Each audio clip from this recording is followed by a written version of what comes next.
Municipal మంత్రిగా పంచాయతీరాజ్ మంత్రిగా పనిచేసి ఉన్నాను. 10 ఏళ్ళు దాదాపుగా 9.5 ఏళ్ళు పనిచేసి ఉన్నాను కాబట్టి పూర్తి అనుభవంతో పూర్తి అవగాహనతో ఇవాళ నేను మాట్లాడుతూ ఉన్నా. ఏం జరుగుతుంది అంటే జనరల్గా మీకు ఒకసారి పారిశ్రామికీకరణ, భూ కేటాయింపు వీటి అంశాల్లో ఇట్లాంటి అంశాల్లో మీతో పాటు ప్రజలకి అవగాహన ఉండాలి కాబట్టి కల్పించాలి కాబట్టి ముందుగా 2 విషయాలు చెప్తాను. ప్రభుత్వము అందరికీ ప్రభుత్వ రంగంలో ఉపాధి అవకాశాలు కల్పించలేదు కాబట్టి, ఉద్యోగాలు ఇవ్వలేదు కాబట్టి మన పిల్లలందరికీ, ఎందుకంటే ఎవ్రీ ఇయర్ ఇంజనీర్లు అవుతారు, ఎవ్రీ ఇయర్ కొత్త గ్రాడ్యుయేట్లు వస్తారు, ఎవ్రీ ఇయర్ పిల్లలు పాస్ అవుతూనే ఉంటారు. కాబట్టి సహజంగా ప్రైవేటీకరణకు, ప్రైవేట్ రంగంలో పెట్టుబడులకు అన్ని ప్రభుత్వాలు కూడా పెద్దపీట వేస్తాయి, ఆహ్వానిస్తాయి. ఆహ్వానించినప్పుడు ఏం చేస్తాము?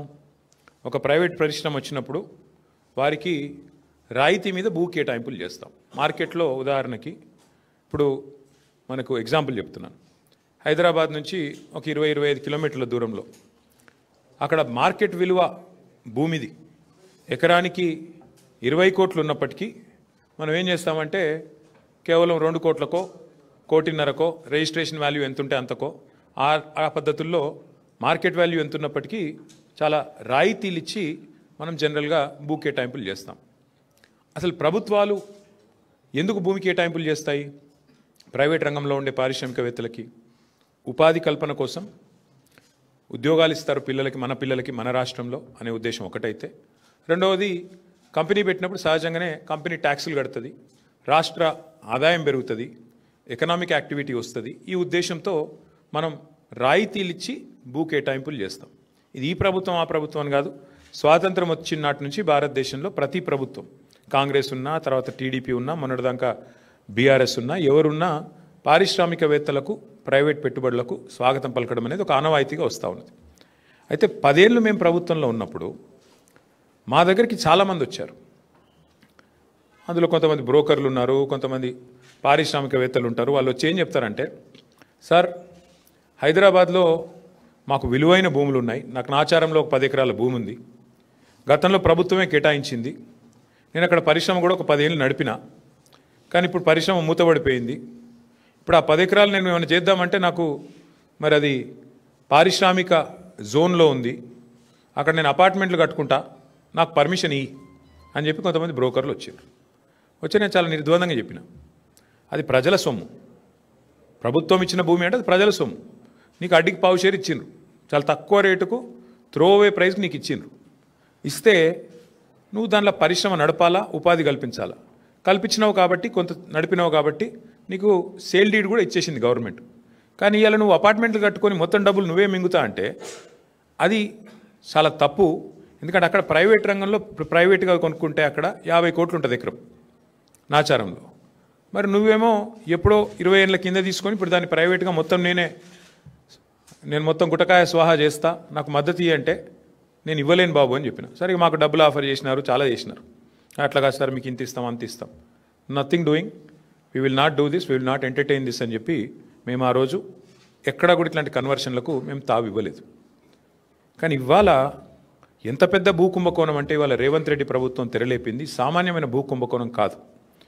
1 కాదు 2 కాదు, హైదరాబాద్లో చాలా చాలా పెద్ద ఎత్తున మన దగ్గర పారిశ్రామిక వాడలు ఉన్నాయి. ఉదాహరణకి హైదరాబాద్ నడిబొడ్డున అజామాబాద్ ఇండస్ట్రియల్ ఏరియా ఉంటుంది, పక్కనే బాలానగర్, కుకట్పల్లి, జీడిమెట్ల, నాచారం, మల్లాపూర్, ఇంకా చాలా ఉన్నాయి చుట్టూ పారిశ్రామిక వాడలు హైదరాబాద్లో ఓఆర్ఆర్ లోపల బోలెడు ఉన్నాయి. ఎక్కడ కూడా ఇవాళ మార్కెట్లో మీరు చూసినట్టయితే అక్కడ ఎకరం 40-50 కోట్లకు తక్కువ ఎక్కడ ఉండదు, గజాల లెక్కనే ఉంది, ఎకరం లెక్క కూడా లేదు. గజాల చొప్పున 2 లక్షలు, 1-1.5 గజానికి ఈ స్థాయిలోనే ఉంటుంది. ఇవాళ అట్లాంటి భూముల్లో రేవంత్ రెడ్డి ప్రభుత్వం తెరలేపిన కుంభకోణం ఎంత పెద్దది అంటే దాదాపు 9,200 పైచిలుకు ఎకరాలు, దాదాపు 9,300 ఎకరాల భూమి హైదరాబాద్లో. అంటే మీరు సగటున 40 కోట్లు వేసుకున్న ఎకరానికి దగ్గర 4 లక్షల కోట్లు, దగ్గర అంటే 3.5 లక్షల కోట్ల నుంచి 4 లక్షల కోట్ల మధ్యన మార్కెట్ వాల్యూ ప్రకారం. లేదు 50 కోట్లు వేసుకున్నారనుకో సగటున దగ్గర 5 లక్షల కోట్ల విలువ చేసే ఆస్తిని అందులో మరి ఇవాళ ఆయన అనుయాయులకు, ఆయన వందిమాగదులకు, ఆయన బామ్మర్దులకు, ఆయన తమ్ముళ్లకు, ఆయన చుట్టూ ఉండే బ్రోకర్లకు ఇవాళ ఒప్పందాలు కుదిరించి ఒక అతిపెద్ద భూకుంభకోణానికి రేవంత్ రెడ్డి ప్రభుత్వం మొన్న జరిగిన కేబినెట్ సమావేశంలో తెరలేపింది. ఇది నేనేదో ఊరికే ఆషామాషిగా ఆరోపణలు చేయట్లేదు. ఎక్కడెక్కడ విలువైన భూములు ఉన్నాయో ఇవాళ హైదరాబాద్ చుట్టూ అక్కడ రేవంత్ రెడ్డి ముఠా వాలిపోయింది. మొన్న కొండా సురేఖ గారి ఉదంతమే దానికి ఒక క్లాసిక్ ఎగ్జాంపుల్. కొండా సురేఖ గారి కుమార్తె ఆ రోజు కొన్ని ఆరోపణలు చేసింది నిర్దిష్టంగా. మిగతా ఆరోపణలు పక్కన పెడితే ఒక స్పష్టమైన ఆరోపణ ఆ రోజు చేసింది అమ్మాయి. మంచిరేవులలో ఒక భూమి ఉంది, ఆ భూమిలో రేవంత్ రెడ్డి గారి బ్రదర్ కన్నుబడ్డది, అందుకే ముఖ్యమంత్రి గారు జపాన్లో ఉంటే కూడా మేము అక్కడ ఆ భూమి కాడికి పోయేందుకు ఎండోమెంట్స్ రోడ్డు పర్మిషన్ ఇస్తే, ఎండోమెంట్స్ వాళ్ళు ఉన్న భూమిలోకి వెళ్ళి రోడ్డు పర్మిషన్ ఇస్తే ముఖ్యమంత్రి గారు జపాన్లో ఉండి కూడా ఆ ఫైల్ తెప్పించుకొని ఆపేసిండు. అంటే ఒక రియల్ ఎస్టేటు దందా చేసేవాడు ముఖ్యమంత్రి అయితే ఏమవుతుంది అంటే ఒక ఇది అవుతుంది. ఇలా ఆయన ఆలోచన అంతా కూడా భూముల చుట్టూ, భూమి చుట్టే పరిభ్రమిస్తూ ఉన్నది. ఇవాళ జరుగుతున్నది ఏంటి అంటే పక్కన బుద్వేల్లో మూసీ ప్రాజెక్టు పేరు మీద అక్కడ కుంభకోణం, అట్లాగే మెట్రోలో భూమి మీద కన్నేసే మెట్రో CFOని బెదిరించి ఎల్ఎన్టీని మెట్రోలోకి వెళ్ళి ఎలగొట్టిండు. ఒకటి రెండు కాదు నేను చెప్పేది, ఉదంతాలు మీరు చూడండి, ఒక ప్యాటర్న్ చూడండి. సెంట్రల్ యూనివర్సిటీ భూముల మీద కన్నేసి అక్కడ విద్యార్థుల మీద అక్కడ అసలు మొత్తం బుల్డోజర్లతో అర్ధరాత్రి పోయి మొత్తం 400 ఎకరాల మీద కన్నేసి అక్కడ అరాచకం చేసిండు. అప్పుడు సుప్రీంకోర్టు ఆపింది. అట్లాగే ఈరోజు సేమ్ థింగ్ 9292 ఎకరాల పారిశ్రామిక భూముల మీద కన్నేసి రేవంత్ రెడ్డి గారు ఆయన ప్రభుత్వం ఇవాళ Hyderabad industrial lands transformation policy అనే పేరిట భూములను కొల్లగొట్టే కుంభకోణానికి తెరలేపిండు. ఇక్కడ సింపుల్గా నేను చెప్పే లెక్క మళ్ళొకసారి అర్థం చేసుకోండి. ఈ 9292 ఎకరాలు మొత్తం కూడా ప్రభుత్వ భూమి. ప్రభుత్వం పారిశ్రామికవేత్తలకు మీరు పరిశ్రమ పెట్టండి అని ఇచ్చిన భూమి. అడ్డికి పావు షేరు అంటే మార్కెట్ విలువ రూపాయి అయితే 10 పైసలకో రూపాయల 1 పైసకో ఇచ్చిన భూమి ఇది. ఇలా భూమి విలువ పెరిగింది, 10 రెట్లు పెరిగింది, 100 రెట్లు పెరిగింది, 1000 రెట్లు పెరిగింది. పెరిగిన ఆ భూమి విలువను, పెరిగిన ఆ భూములను ఇవాళ ఏటీఎంగా దాన్ని పేటీఎంగా మార్చుకునే ప్రయత్నమే రేవంత్ రెడ్డి గారు చేస్తూ ఉన్నారు. అంటే 4.5 లక్షల కోట్ల విలువైన భూమిని ఇవాళ కొల్లగొట్టి దానికి వాళ్ళు పెట్టిన స్కీమ్ కూడా మీరు చూడండి, పాలసీ ఎట్లా పెట్టినా కూడా నేను చెప్తాను మీకు. అంటే ఈ స్కామ్ అర్థం కావాలంటే మీరు కొద్దిగా చరిత్రలోకి పోవాలి. 50-60 ఏళ్ళ కింది నుంచి హైదరాబాద్ చుట్టూతా MCH ఉన్నప్పుడు భూములు కేటాయిస్తూ పోయినాయి ప్రభుత్వాలు. ఇప్పుడు నేను చెప్పిన పారిశ్రామిక వాడలు మల్లాపూర్ కానీ, చెర్లపల్లి కానీ, నాచారం కానీ, జీడిమెట్ల కానీ, బాల్నగర్ కానీ, అట్లాగే ఆజామాబాద్ కానీ ఇక్కడ భూములు కేటాయింపులు చేస్తూ పోయినారు. అందులోకెళ్ళి వచ్చినాయి ఇవన్నీ కూడా, మౌలాలి, తర్వాత కుషాయిగూడ, కాటేదాన్, ఇవన్నీ కూడా అందులోకెళ్ళి వచ్చినాయి. చందులాల్ బిరాదరి చుట్టూ వచ్చిన పారిశ్రామిక వాడలు. ఇప్పుడు ఏమైంది, సిటీ పెరుగుతా పోయింది, ఇవన్నీ సిటీ మధ్యలోకి వచ్చినాయి, భూముల విలువలు పెరిగిపోయినాయి. ఇప్పుడు పెరిగిపోయిన వాటి వల్ల ఏమైంది, చుట్టూ కాలనీలు కూడా రావడం వల్ల ప్రజలు గొడవ చేయడం స్టార్ట్ చేసినారు. మరి మా చుట్టూ కాలనీలు వచ్చినాయి, మధ్యలో కాలుష్యం ఉంది, ఇప్పుడు బాచుపల్లి వాళ్ళు కూడా గొడవ చేస్తూ ఉన్నారు కాలుష్యం వస్తుంది అని. దానికి 2013లో అప్పుడున్న కాంగ్రెస్ ప్రభుత్వం ఒక జీవో తెచ్చింది, జీవో నెంబర్ 20, కిరణ్ కుమార్ రెడ్డి గారి ప్రభుత్వం. ఏమై జీవో నెంబర్ 20 ఉద్దేశము ఏమని అంటే, మీరు ORR లోపల ఉండే కాలుష్యకారక పరిశ్రమలు, పొల్యూటింగ్ ఇండస్ట్రీస్ని బయటికి తరలించాలి అనేది ఆ జీవో సారాంశం. మా ప్రభుత్వం ఉన్నప్పుడు మేము కూడా ప్రయత్నం చేశాం. ఇన్ఫ్యాక్ట్ ఫార్మాసిటీ పెడదాం అనుకునే దానికి మెయిన్ కారణమే ఇది. ఫార్మా ఇండస్ట్రీ ఏదైతే జీడిమెట్లలో, అట్లాగే మల్లాపూర్లో, నాచారంలో, ఇతర ప్రాంతాల్లో ఉన్నదో వీళ్ళందరినీ కూడా అవసరమైతే ORR బయటికి ఒకటే ప్రాంతానికి తరలించి ఒకటే చోట 19,000 ఎకరాల్లో మేము ఫార్మాసిటీ పెట్టాలనుకునే దానికి మెయిన్ ఉద్దేశమే ఇది. ఎందుకంటే ఈ ప్రాంతం అంతా కూడా కాలుష్య బారిన పడకుండా, ఇంకోటి ఇబ్బంది పడకుండా. సరే, ఇవాళ దానికి ఫ్యూచర్ సిటీ అనే పేరు పెట్టి అక్కడ కూడా రియల్ ఎస్టేట్ బ్రోకర్ పనిచేస్తూ ఉన్నారు ముఖ్యమంత్రి గారు. ఇప్పుడు మేమేమంటున్నామంటే, ఇందులో చాలా భూములు, ఇప్పుడు ఆజామాబాద్ ఇండస్ట్రియల్ ఏరియా ఉంది ఉదాహరణకు మీకు చెప్తా ఉన్నా. మేము కూడా గతంలో ప్రయత్నం చేసినాం, మేము చేయలేదని కాదు, మేమేం ప్రయత్నం చేసినాము. ఇప్పుడు ఉదాహరణకి ఆజామాబాద్లో ఆనాడు 40 ఏళ్ళ కిందట, 50 ఏళ్ళ కిందట వద్దిరాజు రవిచంద్ర గారికి గవర్నమెంట్ ఒక 5 ఎకరాలు స్థలం ఇచ్చింది అనుకోండి. ఆయనకి ఎంతకో అంతకి ఇచ్చింటాం అప్పట్లో ఉన్న గవర్నమెంట్.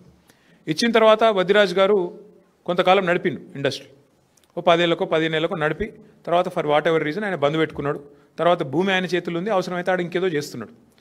మేమేం పెట్టినామంటే గతంలో మేము కూడా దీన్ని ఇట్లాంటి ల్యాండ్స్ని ఏం చేయాలి అని ఆలోచించి ఇంకో ఇది ఆనాడు 2022 సెప్టెంబర్లో ఆనాడు మేము తెచ్చిన చట్టం, అజామాబాద్ ఇండస్ట్రియల్ ల్యాండ్స్ని రెగ్యులరైజ్ చేస్తూ తెచ్చిన చట్టం.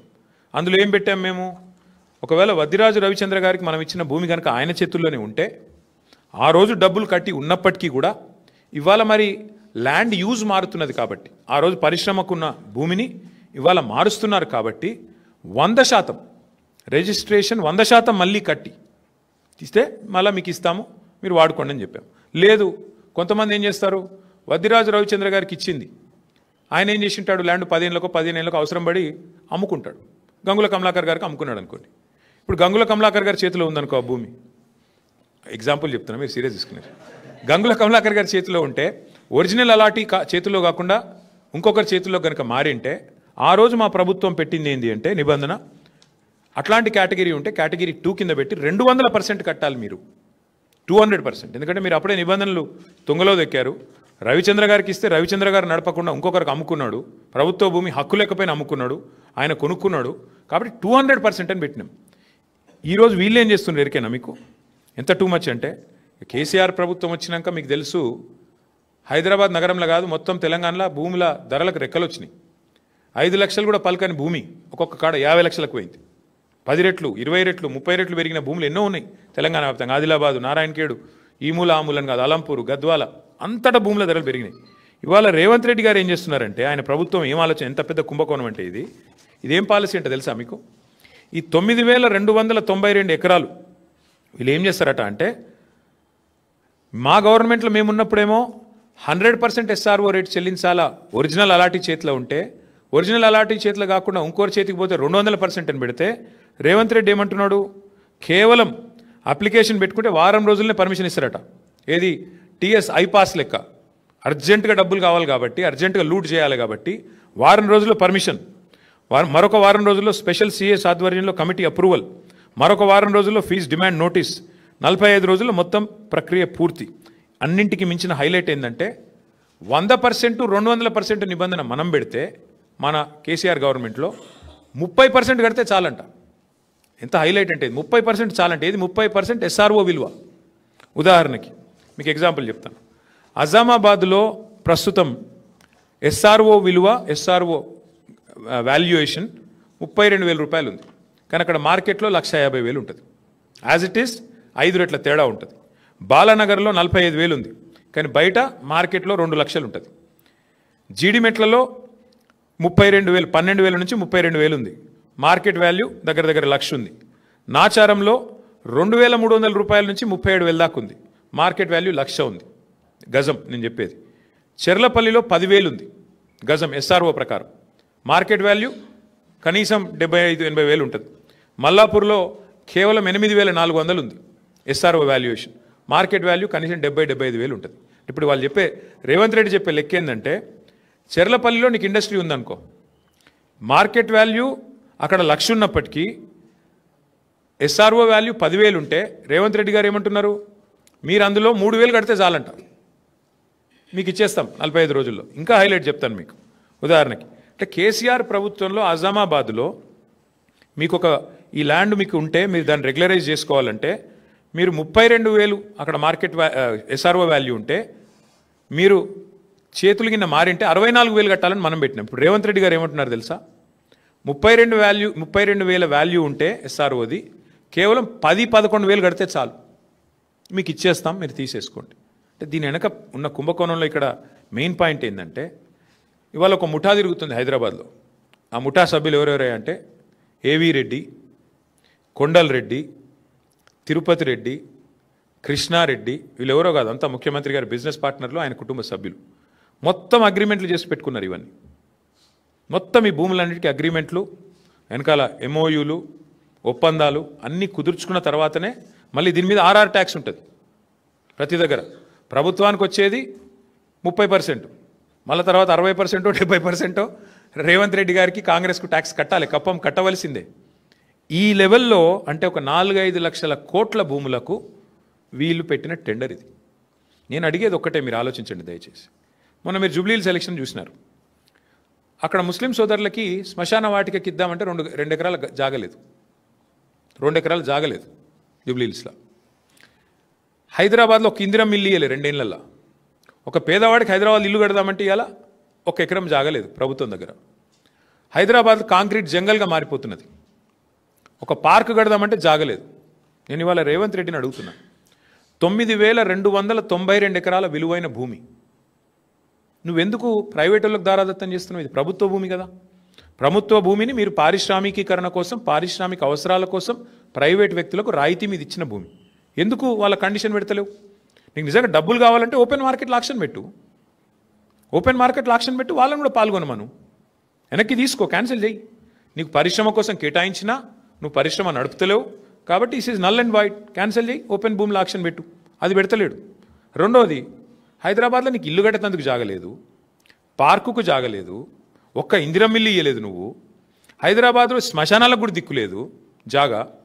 మరి 9,292 ఎకరాల్లో ఒక 7,000 ఎకరాలు ప్రభుత్వం వెనుకకి తీసుకొని ఇండ్లు కట్టి, పార్కులు కట్టి, బ్రహ్మాండంగా శ్మశాన వాటికలకు జాగలి ఇవ్వడం వద్దంటుండా? ప్రజల అవసరాలకు హాస్పిటల్ కడదామంటే జాగలేదు. ఇలా హాస్పిటల్ కట్టాలంటే మనం కొనుక్కోవాలి జాగా. ప్రభుత్వం ఏదైనా కొత్తది ఏదైనా చేయాలంటే కొనుక్కోవాలి. నువ్వేం చేస్తున్నావు? ప్రభుత్వ భూమి, పరిశ్రమల అవసరాల కోసం ఇచ్చిన భూమి ఇలా పెద్దలకు, పెద్ద పెద్ద గద్దలకు, డబ్బులున్న వాళ్లకు, 1000 కోట్లు ఉన్న వాళ్లకు ఇలా ధారాదత్తం చేసి మొత్తం వాళ్ళకి సంతర్పణ చేసి ఎవరి లాభం కోసం చేస్తున్నావు? ఎవరి కోసం చేస్తున్నావు ఇంత పెద్ద లూటు? ఇది 5 లక్షల కోట్ల కుంభకోణం. 1 కాదు, 2 కాదు, 5 లక్షల కోట్ల విలువ చేసే ఆస్తిని కాజేయడానికి చేస్తున్న పన్నాగం. నేను మాత్రం స్పష్టంగా చెప్తా ఉన్నా, ఈ విషయంలో మేము వదిలిపెట్టం. న్యాయ పోరాటము చేస్తాము. తప్పకుండా భవిష్యత్తులో ఈ భూములు ఎవరైనా కొన్నవాళ్ళు కానీ ఇంకోటి కానీ పరిణామాలు ఎదుర్కొంటారు. ఈ విషయం కూడా నేను ముందే చెప్తా ఉన్నా. తప్పకుండా ఈ విషయంలో చిక్కుల్లో పడుతుంది ప్రభుత్వం కూడా. ఇట్లాంటి లూట్ ఎక్కడ జరగలేదు.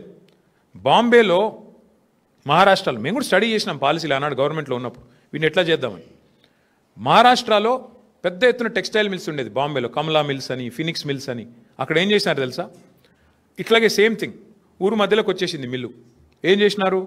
వాళ్ళకు ఒక ఆఫర్ ఇచ్చారు, మీరు 50% ల్యాండ్ తిరిగి ఇచ్చేయండి గవర్నమెంట్కి, 50% వాడుకోండి అని చెప్పినారు. మరి నువ్వేం చేస్తున్నావు?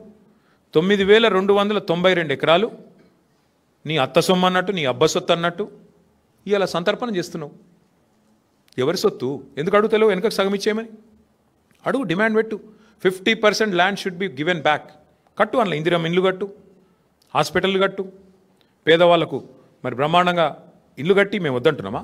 శ్మశాన వాటికలకి, పార్కులు కట్టు. ఇది ఏది వద్దంట. హైదరాబాద్లో ఇంచు జాగా దొరకది. చూస్తున్నాం, హైడ్రా తెల్లారు లేస్తే అరాచకం. ఏది పేదవాళ్ళ మీద 40 గజాలు 30 గజాలు పోయి కులగొడతా ఉంటారు. మరి 9,292 ఎకరాలు నీ అబ్బ సొత్తా, ఏ సొత్తా? ఎట్లిస్తావు నువ్వు ప్రభుత్వ సొత్తును? ఇష్టం వచ్చినట్టు ఎవడికి పడితే వాడికి.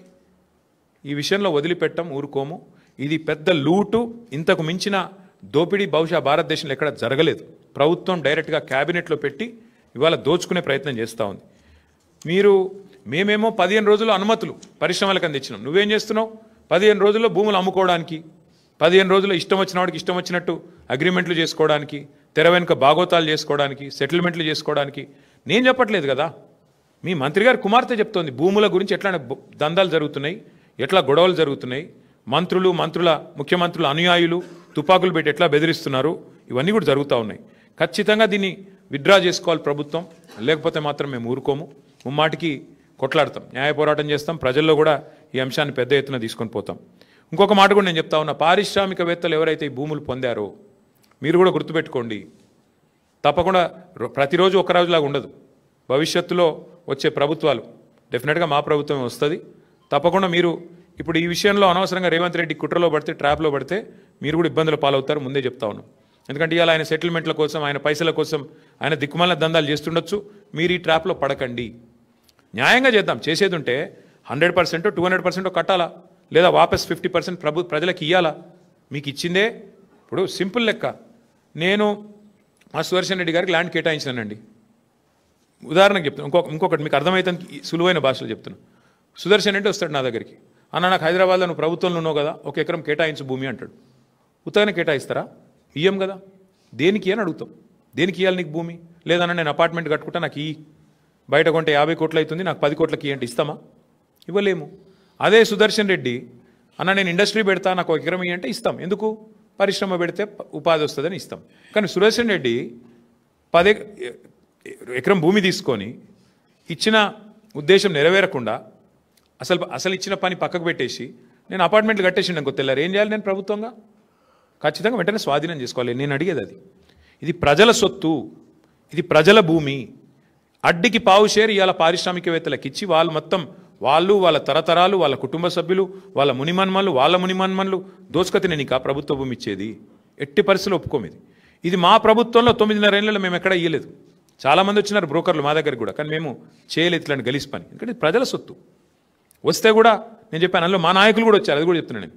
అన్న ఇది చేయండి అని. నో నథింగ్ డూయింగ్, మేము చేయమని చెప్పాం. దాంతో కట్టుబాటుతో మేము పనిచేసినాం. ఇలా 100% ఈ విషయంలో నేను చెప్తా ఉన్నా. ఈ ప్రభుత్వం దిగిపోయినాక కూడా ముమ్మాటికి దీని మీద ఎంక్వైరీలు జరుగుతాయి, దీనిలో బాధ్యులను పట్టుకోవడం జరుగుతుంది. ఇందులో అనవసరంగా ఎవరన్నా పోతే మాత్రం చాలా ఇబ్బంది పడతారు. మళ్ళీ చెప్తున్నా, ఎస్ఆర్ఓ వాల్యూస్ ఎక్కడున్నాయి, మార్కెట్ వాల్యూస్ ఎక్కడున్నాయండి? ఎస్ఆర్ఓ వాల్యూకి మార్కెట్ వాల్యూకి పొంతన ఉందా? కనీసం 30,000 ఎస్ఆర్ఓ వాల్యూ ఉంటే 2 లక్షలు మార్కెట్ వాల్యూ ఉంది. నువ్వు ఆ 30,000లో 10,000 కడితే 2 లక్షల వాల్యూ ఉన్నా ఇచ్చేస్తా అంటున్నావు భూమిని. ఇది ఎక్కడి న్యాయం? ఇది ఎక్కడి లూటు? 100% 5 లక్షల కోట్ల ఈ భూమిలో ఖచ్చితంగా రేవంత్ రెడ్డి గారు 40-50 వేల కోట్లన్నా వెనకేసుకోవాలనేది ఆయన ఆలోచన. దీన్ని అందుకే సాగనివ్వం. ప్రధాన ప్రతిపక్ష పార్టీగా మేము ఈ అంశాన్ని లేవనెత్తుతా ఉన్నాం. బీజేపీ గనక చిత్తశుద్ధి ఉంటే, భారతీయ జనతా పార్టీ ప్రభుత్వానికి గనక చిత్తశుద్ధి ఉంటే వారు కూడా ఈ విషయంలో జోక్యం చేసుకోవాలి. ఖచ్చితంగా ఇందులో కొన్ని సంస్థలు అందులో బీజేపీ వాళ్ళు కూడా ఉన్నారు, కొన్ని సంస్థల యజమానులు. కాబట్టి నేను చెప్తున్నా, వాళ్ళకి చిత్తశుద్ధి ఉంటే, నిజంగా మీ పాత్ర ఇందులో లేకపోతే, మీరు వారు ఒకటి కాకపోతే మీరు కూడా వెంటనే స్పందించాలని చెప్పి నేను డిమాండ్ చేస్తాను. ముందుకు రావాలని చెప్పి డిమాండ్ చేస్తూ, ఈ పాలసీ పూర్తిగా భూ కుంభకోణం, భారతదేశంలోని అతిపెద్ద భూ కుంభకోణానికి వారు తెరలేపారు. ఇది ఖచ్చితంగా దీన్ని అడ్డుకోవాలని చెప్పి ప్రజలు కూడా దీని విషయంలో అప్రమత్తంగా ఉండాలి అని చెప్పి మళ్ళొకసారి మీకు విజ్ఞప్తి చేస్తూ మీ అందరికీ కూడా ధన్యవాదాలు. ప్రభుత్వాన్ని మేము చెప్పేది ఏమంటే, మీరిగిన ల్యాండ్స్ ఫస్ట్ పాయింట్, మీరు ఇది పేదల భూములు, ప్రజల భూములు అయితే 50% వెనక్కి తీసుకోండి, లేదా 100% వెనక్కి తీసుకోండి. అదొక ఆప్షన్ నెంబర్ 1. ఎందుకంటే భూములు ఇచ్చేది పారిశ్రామికీకరణ కోసం. ఆ ఉద్దేశం ఒకవేళ నెరవేరకపోతే ప్రభుత్వం తిరిగి స్వాధీనం చేసుకోవచ్చు. నెంబర్ 1. ఆ భూముల్లో, స్వాధీనం చేసుకున్న భూముల్లో ఇండ్లు కట్టండి, స్వాధీనం చేసుకున్న భూముల్లో పార్కులు కట్టండి, ప్రజలకు ఉపయోగపడే అవసరం ఉండే పనులు చేయండి, ప్రజా ఉపయోగకరమైన పనులు చేయండి. నెంబర్ 1. లేదా ఆదాయమే మీ ప్రాధాన్యత అయితే మీరు తప్పకుండా మార్కెట్లో ఆక్షన్ చేయండి, స్వాధీనం చేసుకోండి. నేను ఇంకొక చిన్న మాట అడుగుతాను, మీరు ఒకసారి ఇది అర్థం చేసుకుంటే మీకు తెలుస్తుంది. ఇప్పుడు మీకు భూమి ఉంది బ్రదర్, ఈ ఇండస్ట్రియల్ ఎస్టేట్లో. మీరేమంటున్నారు ప్రభుత్వంతో? మార్కెట్లో 2 లక్షల గజం ఉన్నా నాకు మీరు రేవంత్ రెడ్డి గారు, నేను మీకు ఏదో ఇస్తాను కాబట్టి నాకు 30,000కో 25,000కో ఇచ్చేయమని మీరు అడుగుతున్నారు. నేను అంటాను, మరి అదే పైసలకు ప్రభుత్వం తీసుకోవచ్చు కదా, అదే 25,000కు నువ్వు నాకు ఇస్తావా? నువ్వు నాకు గడతానంటున్న 25,000 పర్ గజం ప్రభుత్వం తీసుకుంటా అంటే నువ్వు ఇస్తావా? ఇవ్వవు కదా. మరి అట్లాంటప్పుడు ప్రభుత్వానికి, ప్రజలకి ఇది దోపిడీ కాకపోతే ఏంది ఇది? అందుకే నేను అనేది రెండో పాయింట్ ఏంటంటే, మరి నిజంగానే ప్రభుత్వమే స్వాధీనం చేసుకుని అవసరమైతే బహిరంగ మార్కెట్లో ఆక్షన్ పెట్టండి. రెండోది. లేదు మూడోది, బాంబే తరహాలో 50% వెనుకకు తీసుకోండి, 50% వాళ్ళకి ఇవ్వండి. ఇచ్చి దానిలో కూడా 100% కట్టాలి రిజిస్ట్రేషన్ ఛార్జ్. ఈ 30%, 20% ఈ గీసి బేరాలాడు అలా దాని వెనకాల తెర వెనుక ఏదో జరుగుతున్నట్టుగానే అర్థం చేసుకోవాల్సి వస్తుంది. ఇంకోటి, ఇది మా ప్రభుత్వం తెచ్చిన చట్టం ఇది. This is a bill that was brought by Telangana Legislative Assembly on 2022లో తెచ్చాం ఈ బిల్లు. అజామాబాద్ ఇండస్ట్రియల్ ఏరియాకి సంబంధించిన బిల్ ఇది. ఇందులో స్పష్టంగా బిల్లో ఉంది, ఇది చట్టం ఆల్రెడీ ఉంది. సో ఈ చట్టాన్ని తుంగలో దొక్కుతున్నాడు ఇప్పుడు రేవంత్ రెడ్డి. ఈ చట్టాన్ని రద్దు చేయకుండా, ఈ చట్టాన్ని మళ్ళీ అసెంబ్లీలో చర్చకు పెట్టకుండా కేవలం క్యాబినెట్లో పెట్టి కొట్టేస్తా అంటే కుదరదు. చట్టం ఉంది ఆల్రెడీ, దీని మీద మేము కోర్టుకు పోవచ్చు, ఎవరైనా పోవచ్చు, మేమే కాదు. ఇది ప్రజల సొమ్ము, మా సొమ్ము కాదు, రేవంత్ రెడ్డి సొమ్ము కాదు. ప్రజల సొమ్మును ఈ రకంగా దోపిడీ చేస్తే ఖచ్చితంగా కొట్లాడాల్సి వస్తుంది. ఇందులో మేము స్పష్టంగా పెట్టాం, అజామాబాద్లో ఒరిజినల్ అలాటీ చేతిలో ఉంటే మీరు బిల్ చూసుకోవచ్చు, కావాలంటే కాపీస్ ఇస్తాం. ఒరిజినల్ అలాటీ చేతిలో ఉంటే 100% రిజిస్ట్రేషన్ కట్టాలి. అలాటీ ఆయన కాకుండా ఎవరికైనా చేతులు మారితే 200% కట్టాలి రిజిస్ట్రేషన్ వాల్యూకి, ఎస్ఆర్ఓ వాల్యూకి. ఇది మేము పెట్టిన కండిషన్. నువ్వేమంటున్నావు? కాదు 30% కడితే చాలు ఎస్ఆర్ఓ వాల్యూలో. So it is outright loot, it is an outright scam, probably one of the biggest land scams in India. So therefore we oppose it. చట్టం తన పని తాను చేసుకొని పోతుంది, చేసుకొని పోనివ్వండి, మాకు అభ్యంతరం ఏంటి?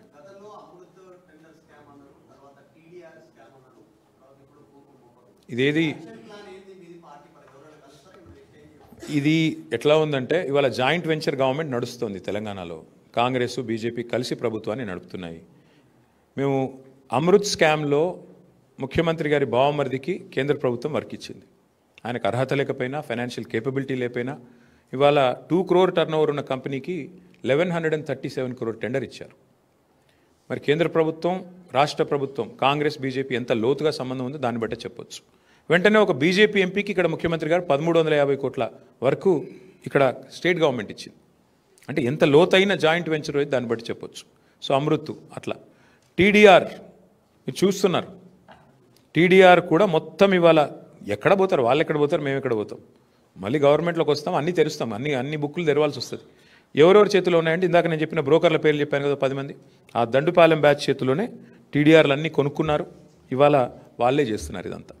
డెఫినెట్గా ఇది కూడా బహుశా భారతదేశంలో ఎవరు చేయనంత పెద్ద కుంభకోణం ఇది. 9,292 acres of industrial lands being converted for literally free of cost almost చేసి దీని వెనకాల అగ్రిమెంట్లు, దీని వెనకాల కుంభకోణాలు, దీని వెనకాల ముఖ్యమంత్రి గారి ఫ్యామిలీ మెంబర్సు, వాళ్ళ చుట్టూ ఉండే బ్రోకర్లు, వాళ్ళు చేస్తున్న వ్యవహారం ఇది. వి విల్ డెఫినెట్లీ నాక్ on the doors of court of law. ప్రజల్ని చైతన్యవంతం చేయాలి. ముందు కోర్ట్స్ అవన్నీ ఎట్లా ఉంటాయి, కానీ ప్రజల్ని చైతన్యవంతం చేయాలి. ఇంత పెద్ద లూటు హైదరాబాద్లో మరి 9,292 అంటే 10,000 ఎకరాలు దాదాపు. 10,000 ఎకరాలు హైదరాబాద్లో నీకు ఇల్లు కడతందుకు జాగలేదు, పార్కుకు జాగలేదు, శ్మశానానికి బొంద పెడదామంటే జాగలేదు. కానీ 10,000 ఎకరాలు ఇష్టం వచ్చినట్టు ఎవరిని పడితే వాడిని అమ్ముకుంటా అంటే మరి ప్రజలు ఆలోచించాలి. సరే మేము పార్టీలుగా మేము చెప్పేది చెప్తాం, ప్రజలు కూడా ఆలోచించుకోవాలి కదా, ఇది కరెక్టా, మరి కరెక్ట్ కాదనుకుంటే మీరు కూడా చెప్పాలా. డెఫినెట్గా ప్రభుత్వాన్ని, ప్రభుత్వంలో ఉండే పెద్దల్ని, ఎమ్మెల్యేలని నిలదీయాలా, అడగాల. సో ఆలోచిస్తాం మేము కూడా పార్టీగా కూర్చుని ఎట్లా పోవాలి, ముందు కార్యాచరణ ఎట్లా రూపొందించాలి ఆలోచించుకుంటాం. సారీ సి బ్రదర్, నేనేమంటానంటే నేను ఇప్పటికీ 100 సార్లు చెప్పాను ఇష్యూ, మళ్ళీ నేను చెప్పను. ఇక చెప్తే కూడా బాగుండదు. మళ్ళీ మీరు నాకు తెలిసి మీరు ఏం చేస్తారో, చాలామంది ఇక్కడ ఉండే మీడియా సంస్థలు ఎట్లయిపోయినాయి అంటే ముఖ్యమంత్రి గారిని పాపం మీ అందరు అన్నట్లు కొందరు రక్షణ కవచంలా కాపాడుతున్నారు, కొందరు వాళ్ళకు అనవసరంగా ఇప్పుడు నేను దీని మీద ఎక్కువ మాట్లాడితే అది రాస్తారో దీన్ని రాయారు నాకు తెలుసు. అందుకే నేనేమంటానంటే చట్టం తన పని తాను చేసుకుపోతుంది. నేను ఇదివరకే చెప్పాను ఏ తప్పు చేయలేదని, ఏ తప్పు చేయలేదు. నేను లై డిటెక్టర్ టెస్ట్కే రెడీ అని ఏం చెప్తాను, అంతకంటే ఊరికి ఎన్నిసార్లు చెప్పిస్తారు నాతో నా మాట. ఇప్పుడు నేను అడిగేది 9,292 కోట్ల విలువైన ప్రభుత్వ భూమి హైదరాబాద్లో, which is worth about 4.5 to 5 lakh crore.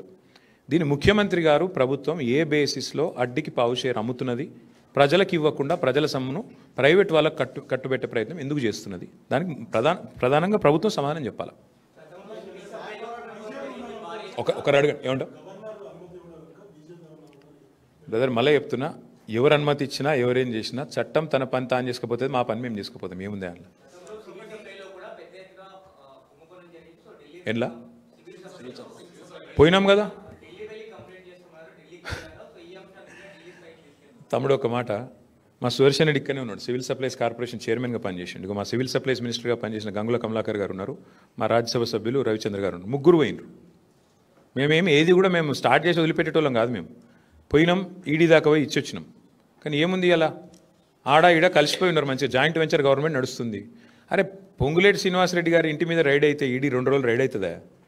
ఈ రోజు వరకు మీరు అడగారు, ఆయన చెప్పాడు, ఈడీ కూడా చెప్పాడు. ఈ దేశం అట్లా నడుస్తుంది, ఏం చేస్తాం. మంచి జాయింట్ వెంచర్, బ్రహ్మాండమైన అక్రమ సంబంధం, బహుశా భారతదేశంలో ఎక్కడ ఉండేది ఇంత దరిద్రమైన రిలేషన్షిప్. అట్లాంటిది నడుస్తుంది రాష్ట్రంలో. మీడియా రాయదు, మీడియా అడగదు, అడుగుడంతా మమ్మల్ని అడుగుతారు, ప్రతిపక్షంలో ఉన్న వాళ్ళను, అధికార పక్షంలో ఉన్న మంత్రిని అడగరు, ఈడీఓని అడగరు. అడుగురు మీరు కూడా ఒకసారి మంత్రి గారిని గట్టిగా ధైర్యం చేసి ఏం చేస్తాడు ఆయన, కొరుకుతాడా, కొడతాడా, బాంబులు వేస్తా అని బెదిరిస్తారు, అంతే కదా. సరే ఏదో అవన్నీ ఓకే, అవన్నీ వదిలే పని.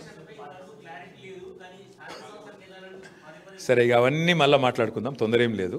అసలు ఇష్యూని మీరు సైడ్ ట్రాక్ చేయడానికి కొంతమంది చాలా సమర్థవంతంగా ప్రయత్నం చేస్తున్నారు. మీకు ధన్యవాదాలు. Thank you.